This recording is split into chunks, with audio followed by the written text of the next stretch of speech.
berjalannya waktu, aku semakin sering bertemu dengannya dan semakin dekat dengannya. Mungkin lebih tepatnya aku yang mencoba mendekatkan diri padanya.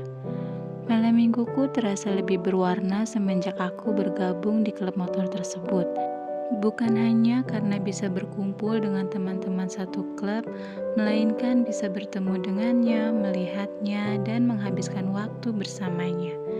Aku tahu bahwa aku bukan siapa-siapa untuknya. Bahkan sikapnya terkesan cukup cuek, tapi hal itu justru membuatku semakin tertarik untuk mengenal dia lebih jauh. Hingga pada suatu ketika, malam itu kami kopdar seperti biasa. Namun malamnya sekitar jam 12, kami memutuskan untuk showan ke tempat kopdar klub motor lainnya. Kebetulan malam itu aku sedang tidak membawa motor sendiri, dan aku pergi ke tempat kopdar dengan dijemput oleh pembina klub di rumahku. Lalu kami pun pergi bersama ke tempat kopdar klub lain yang berada di daerah Jatake. Saat itu aku masih dibonceng oleh pembina klub. Selang beberapa waktu, kami pun tiba di tempat kopdar klub lain.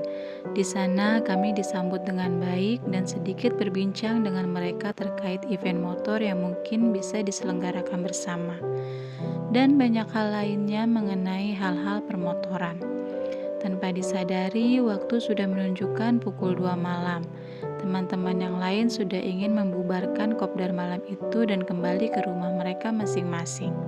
Namun sangat disayangkan kala itu aku tidak bisa pulang ke rumah dikarenakan portal gang rumahku sudah dikunci jika sudah di atas jam 1 malam. Aku kebingungan dan tak tahu harus kemana dan berbuat apa. Karena portal tersebut baru akan dibuka kembali ketika sudah subuh. Dengan kebingungan, aku berbicara kepada pembina dan Pak Ketum alias Ketua Umum mengenai hal tersebut. Hingga tanpa diduga, Pak Ketum pun mengajakku untuk pergi bersamanya, karena dia pun ternyata masih ada acara dan belum mau pulang. Dia lalu mengajakku ke tempat tongkrongan temannya yang ada di Jakarta. Dari tempat kopdar Jatake itu, klub kami pun berpisah. Yang lain pulang ke rumah masing-masing, sedangkan aku berpindah rider, dibonceng oleh Pak Ketum ke Jakarta. Itu adalah kali pertama aku naik motornya, dibonceng olehnya dan pergi berdua bersamanya, merupakan momen pertama dan termanis yang pernah kualami kala itu. Rasanya perjalanan terasa begitu indah, dan ingin sekali tak pernah sampai ke tujuan karena ingin selalu berdua dan berdekatan dengannya. Di perjalanan dia mengendarai motornya dengan sangat kencang, sampai-sampai aku hampir terbang dibuatnya setiap kali ada lubang atau polisi tidur. Jujur aku sedikit takut, tapi aku pun malu untuk berpegangan dengannya. Dalam hati ingin sekali aku memeluknya dari belakang alih-alih takut jatuh. Tapi jangankan untuk memeluk, memegang pundaknya saja aku tak kuasa. Rasanya seperti ada hal yang menyetrum ke hatiku dan tidak sanggup menahan degup jantungku setiap berdekatan dengannya. Apalagi ketika bersentuhan dengannya, sungguh-sungguh tidak bisa diungkapkan dengan kata-kata. Alhasil, di sepanjang perjalanan aku hanya bisa memegang jok bagian belakang dan menahan keseimbangan tubuhku agar tidak terjatuh. Waktu berjalan begitu cepat, tak terasa akhirnya kami pun tiba di sebuah tempat makan seperti tenda pecel lele, di mana di dalamnya terdapat banyak anak motor yang sedang berkumpul untuk sekedar makan dan minum bersama. Saat tiba, teman-temannya menanyakan siapa aku dan menyangka aku adalah kekasihnya Pak Ketum karena kami hanya datang berdua. Namun dengan tegas dia menjelaskan bahwa aku hanya kawannya dan sekaligus memperkenalkan diriku bahwa aku adalah member baru di klub kami dan perdana klub kami memiliki member wanita yaitu aku. Setelah dia memperkenalkan diriku kepada teman-temannya, lalu aku dan dia pun duduk bersampingan dan dia pun menawarkanku untuk memesan minuman.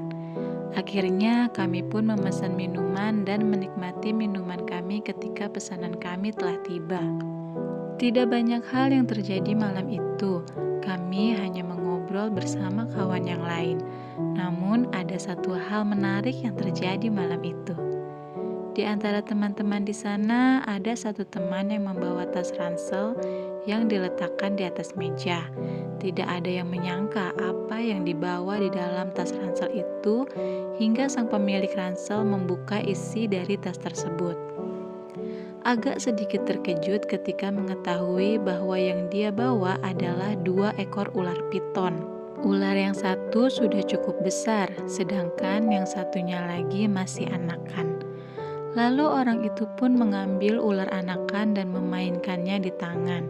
Seketika Pak Ketum pun menghindar sedikit menjauh ketika melihat ular yang dimainkan orang itu. Namun beda halnya dengan aku. Ketika ular itu diarahkan padaku, justru aku malah memegangnya dan memainkannya di tanganku. Pak Ketum melihatku sedikit agak takut karena memegang seekor ular kecil.